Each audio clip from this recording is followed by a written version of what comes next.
नमस्ते, मेरो नाम टुकराम सिन्जापति हो।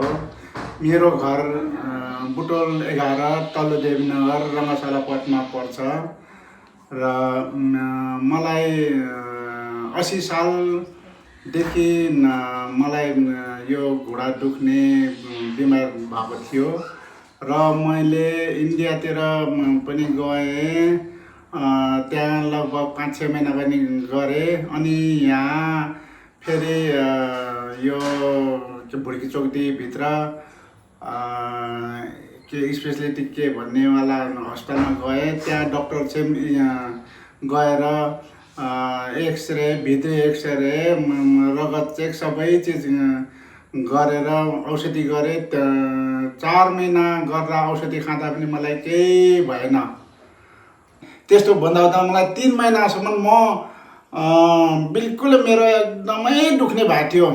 रात दिने म हाया भन्थेँ। मैले दिसा पिसाब पनि म गर्न एकदम गाह्रो लाग्थ्यो अनि त्यही दिसा पिसाब गर्न गाह्रोले गर्दा पनि खाना पनि मलाई खान दुःख लाग्थ्यो।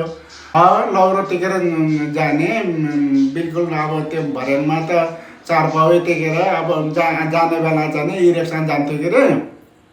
अनि डक्टरले नै भन्नुभयो यो महिना 1 महिना खाएपछि तपाईँ थेरापी जानुहोस् भन्नुभयो र म थेरापी चाहिँ नि मेरो साथी पडोसीलाई मलाई तपाईँले जहाँ गर्नुहुन्छ मलाई त्यहाँ लानुहोस् भनेर म गएँ र म काफी मलाई उठ्थ्यो, दुखेको थियो र साथीले लगिदिनु भयो र वहाँ म गएर 2-3 दिनसम्म मलाई एकदमै चमत्कार जस्तै भयो कि मेरो सबै चिज दुखेको हराए जस्तो महसुस भएको थियो।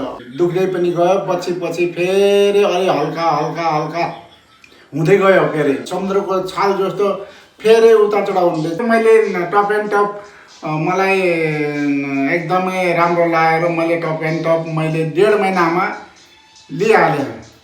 अनि मैले टप एन्ड टप लिएर मैले जतिखेर मलाई समय हुन्छ मैले त्यो यो गर्दै गएँ अनि यसले गरेर भयो। यसले मलाई एकदमै राम्रो सुधार हुँदै गयो।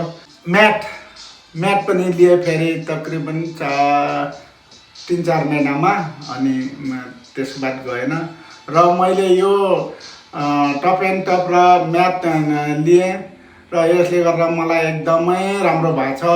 मैले मात्र होइन मेरो परिवारले नै गर्छन्। अहिले दिनमा हुनसक्छ 2 पाली नत्र भने 1 पाली त हाम्रो परिवार सबैले गर्ने नै हो र मलाई एकदमै यो गरेन भने मलाई कष्ट लाग्छ। अनि मलाई एउटा कुरा, मेरो जो ढाड मेरो कुब्रो पाराको थिएँ पहिला पनि अहिले जाने मेरो यो टप एन्ड टपमा बसेर मेरो ढाड पनि एकदम मलाई सिधा लाग्छ। सिसामा हेरेर आफैलाई गर्व लाग्छ। मेरो नन्द सही ठाउँमा आएछ। घरमा ल्याएर खुसी हुनुहुन्छ? एकदम खुसी। दिनमा भए सके मैले 2-3 चोटि गर्ने हो। नसके नभ्याए पनि 1 चोटि त म कुनै हालतले बिहान वाकिङ गरेर आउँछु, हिँड्छु। अहिले पहिला हिँड्दै थिएन, अहिले म हिँड्छु। अहिले बाइक पनि चलाएर हिँड्नुहुन्छ हैन? अहिले बाइक चलाउँछु। म हिँडेर पनि लगभग म पहिला यहीँ पनि हिँड्न नसक्ने मान्छे अहिले म यहाँदेखि जोगीकोटीबाट होराइजन चोक भएर कालिकानगर होराइजन चोक भएर माथिल्लो देवनगर भएर आउँछु। म यतिको हिँड्ने भएको छु।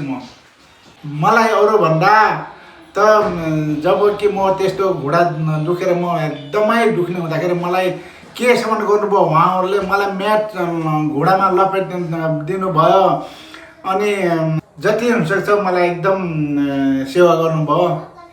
त्यस कारणले उहाँहरूलाई मैले धेरै धन्यवाद दिन्छु। विज्ञान नेपाललाई धेरै धन्यवाद।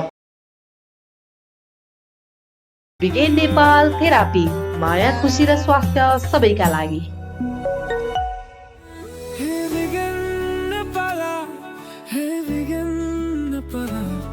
माया, खुसी, स्वास्थ्य नै हाम्रो जीवन। हे माया, खुसी, स्वास्थ्य नै हाम्रो जीवन।